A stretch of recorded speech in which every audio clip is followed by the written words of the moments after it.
আচ্ছা, তুমি কি একটা পড়া বারবার পড়ো তাও তোমার মুখস্থ হয় না, মনে থাকে না? তাহলে এই ৫ টা টিপস তুমি ফলো করো। আশা করছি যেই কোনো পড়া একবার পড়ার পরেই তোমার মনে থাকবে। আসলে এই ৫ টা টেকনিক কি? ফার্স্ট অফ অল হচ্ছে অ্যাক্টিভ রিকল। অ্যাক্টিভ রিকলটা কি ভাইয়া, তুমি যখন একটা পড়া পড়তেছো, সবার আগে মনে রাখবা যে এটা তোমার মাথায় ঢুকতেছে কিনা, তুমি বুঝে পড়তেছো কিনা, কনসেপ্ট ক্লিয়ার হচ্ছে কিনা। তোমার যদি কনসেপ্ট ক্লিয়ার না থাকে তাহলে তুমি কখনোই পারবা না। একটা হচ্ছে কি অ্যাক্টিভ রিকলকে আমি সহজ ভাষায় বলি যে তুমি আগে দেখবে যে 100% পড়াটা তোমার মাথায় ঢুকছে কিনা। আগে পড়াটা তোমার মাথায় ঢোকাটা বেশি গুরুত্বপূর্ণ। তুমি মানবিকের স্টুডেন্ট, তোমার আগে বোঝা লাগবে তুমি ইকোনমিক্সের এই টার্মটা বুঝছো কিনা, ইংলিশের এই গ্রামারের রুলসটা বুঝতে পারছো কিনা। তারপরে তুমি হচ্ছে তোমার যত সাইকোলজির এই টার্মটা বুঝছো কিনা, এইটা বুঝছো কিনা, ওইটা বুঝছো কিনা। প্রত্যেকটা জিনিস বুঝার সাথে সম্পর্কিত। তুমি যদি না বুঝে পড়ো তাহলে জীবনে কোনো পড়াই তোমার মাথায় থাকবে না। সুতরাং সবার আগে তোমার লেখাপড়া করে কনসেপ্ট ক্লিয়ার করা লাগবে। এই কনসেপ্টটা ক্লিয়ার হবে কোথা থেকে? এমন একটা জিনিস থেকে, এমন একটা প্ল্যাটফর্ম থেকে যেখানে তুমি 24/7 একটা সাপোর্ট পাবা। এটা কেন বললাম? কারণ হচ্ছে আমাদের কলেজ কিন্তু সবসময় থাকি না। তারপরে আমরা লেখাপড়ার এখন আমাদের আগের মতো আর টাইম টেবিল নাই। তাই আমাদের এমন একটা জিনিস লাগবে যেখানে আমরা সবসময় কি পাবো? একটা করে সাপোর্ট পাবো। একটা সাপোর্ট বলতে কি? আমার রাত ১১টা বাজে একটা সমস্যা হইছে, আমি এখানে গেলেই যা সমস্যার সমাধান পাবো।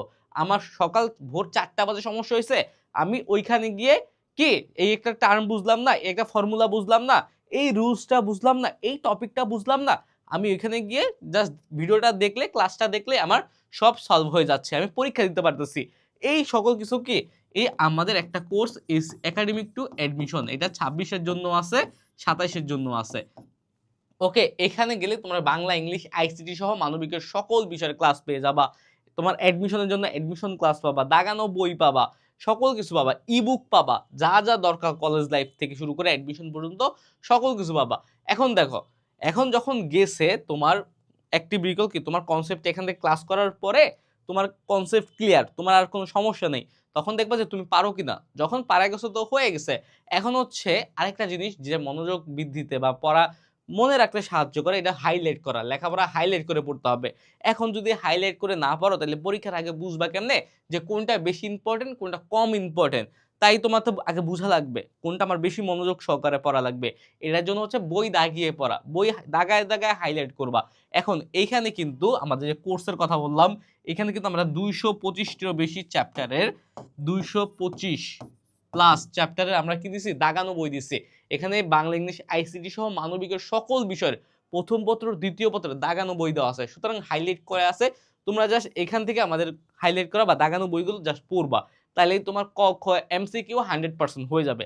আর কিচ্ছু লাগবে না। তারপরে নিজের ভাষায় পড়তে হবে, নিজের ভাষায় বুঝতে হবে। এখন তোমরা অনেকে আছো কি বইয়ের ভাষা মুখস্থ করতে চাও। ভাইয়া বইয়ের ভাষাটা কি জানা ইম্পোর্টেন্ট? বা বইয়ের ভাষায় যে অ্যান্সার করা লাগবে এইটা কি অনেক বেশি জরুরি? না ভাই, এটা কখনোই বেশি জরুরি না। তুমি নিজের মতো করে পড়বা। তুমি বইয়ের ভাষাটাকে কপি করার দরকার নেই। তুমি আগে বুঝো নিজের মতো করে। এখানে কি তোমার কলেজ টিচার বা কোর্সের টিচারও তোমাকে হেল্প করবে। কারণ হচ্ছে দেখবা কলেজে বা কোর্সে তোমার টিচাররা বইয়ের জিনিসটা দেখায় ঠিকই, কিন্তু তারা নিজের থেকে অনেক কথা বলে, নিজের মতো করে তোমাদের বোঝানোর চেষ্টা করে। এটা কিন্তু তোমাদের জন্য খুবই ইম্পোর্টেন্ট। কারণ কি ওই টিচারদের কথা শুনলে তোমার মাথায় নিজের মতো করে ভাবনার একটা যে ক্যাপাবিলিটি আছে ওটা জাগ্রত হয়। তুমি বুঝো, নিজের মতো করে ভাবতে শিখো। এটা হচ্ছে ইম্পোর্টেন্ট। অর্থাৎ প্রত্যেকটা জিনিস নিজের মতো করে বুঝবা। তারপর আরেকটা জিনিস হচ্ছে ভিজুয়ালাইজ করে পড়া। ভিজুয়ালাইজ কি? যখন তুমি পড়বা ওইখানে একটা তোমার চোখের মধ্যে একটা কাহিনী বানায় ফেলবা। ভিজুয়ালাইজের ক্ষেত্রে সবচেয়ে গুরুত্বপূর্ণ কি জানো? আমাদের যে নাটক আছে না, নাটক বইয়ের সিরাজউদ্দৌলা নাটক, ওই নাটকটা পড়ার সময় এটা তোমরা বিষয়টা বেশি উপলব্ধি করতে পারবা। কারণ হচ্ছে এইখানে যখন তোমরা নাটকটা পড়বা না, তখন দেখবা কি তোমার চোখের সামনে পুরো একটা মুভির মতো, একটা বাহুবলী টাইপ একটা মুভির মতো একটা সিনারি তোমার চোখের সামনে ফুটে উঠতেছে। যে ঘসিটি বেগম কি বলতেছে, তারপর সিরাজউদ্দৌলা কি বলতেছে, আমেনায় কি বলতেছে, প্রত্যেকটা জিনিস তোমার কি চোখের মধ্যে ভেসে উঠবে কাহিনীর মতো। এই যে আমাদের অ্যাডমিশনে কিন্তু আসে যে এই কথাটা কে বলছে, এই উক্তিটি কার, তখন যখন তুমি ভিজুয়ালাইজ করে পড়বা তখন তোমার কাছে এটা ইজি হয়ে যায়। এই একই রকম করে তুমি ইতিহাসের কাহিনীগুলো পড়ো, তুমি চিন্তা করে পড়ো। তারপরে এবং ইংলিশ, বাংলা এগুলোর ক্ষেত্রে কি এমন ভিজুয়ালাইজ করে পড়ো। আমি সবসময় কি জানো, বইয়ের পাতা মনে রেখে পড়তাম। আমি কিন্তু এইভাবে পড়ি যে চোখ বন্ধ করে বলে দিতে পারতাম যে বইয়ের এই পাশে আছে নাকি বইয়ের ওই পাশে আছে। যেমন এইটা সবচেয়ে বেশি কাছে দেয় আরেকটা কিসের ক্ষেত্রে জানো, ড্রিমস কবিতা দুইটার ক্ষেত্রে। ড্রিমস কবিতা দুইটার ক্ষেত্রে আমি এই জিনিসটা অনেক বেশি মাথায় রাখতাম, কারণ হচ্ছে ড্রিমসের কবিতা কি একটা কি একই কবিতার নাম, কিন্তু কি কবি হচ্ছে দুইজন, ল্যাংস্টন হিউগস আরেকজনের, হ্যাঁ দুজন না, এই দুজনের একজনের কবিতা ছিল এই পৃষ্ঠায়, আরেকজনের কবিতা ছিল কি এই পৃষ্ঠায়। সুতরাং কে কোনটা লিখছে এইটা আমি ভিজুয়ালাইজেশনের মাধ্যমে মাথায় রাখতাম।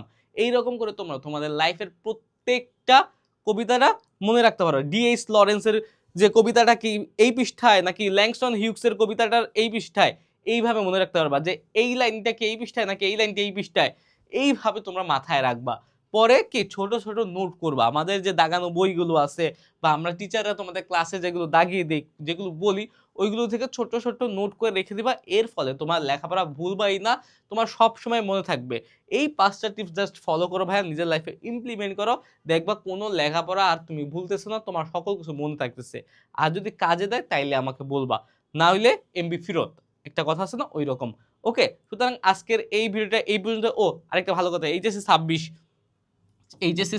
তোমরা যারা এখনো বাংলা ইংলিশ আইসিটিতে, বাংলা ইংলিশ আইসিটি এই তিনটায় হচ্ছে সমস্যা আছে, তোমাদের জন্য কিন্তু আমাদের ইবিআই কোর্স আছে। ইবিআই কোর্সে কি সবচেয়ে সুবিধা হচ্ছে, এখানে 20টা ক্লাসের মধ্যে বাংলা প্রথম পত্র দ্বিতীয় পত্র, 20টা ক্লাসের মধ্যে ইংরেজি প্রথম পত্র দ্বিতীয় পত্র, আর 20টা ক্লাসের মধ্যে আইসিটি সম্পূর্ণ বই শেষ, A+ পেয়ে যাবে ইনশাআল্লাহ। সুতরাং যারা এখনো কোর্সে নাই, এই ঈদের আগেই হচ্ছে এনরোল হয়ে যাবে, বিশেষ অফার চলতেছে, কিন্তু ঈদের পরে অনেক দাম বেড়ে যাবে। তার যারা হচ্ছে গ্রুপ সাবজেক্ট সহ দাগানো বই সহ সকল কিছু চাচ্ছ, তোমাদের জন্য আমাদের এই একাডেমিক টু অ্যাডমিশন 26 আর 27 দুজনের জন্য আলাদা আলাদা কোর্স আছে। সুতরাং এনরোল হয়ে যাও, বিস্তারিত কমেন্টে দেওয়া আছে। ওকে, আবার দেখা হবে, সেই পর্যন্ত সুস্থ থাকো, ভালো থাকো, আসসালামু আলাইকুম।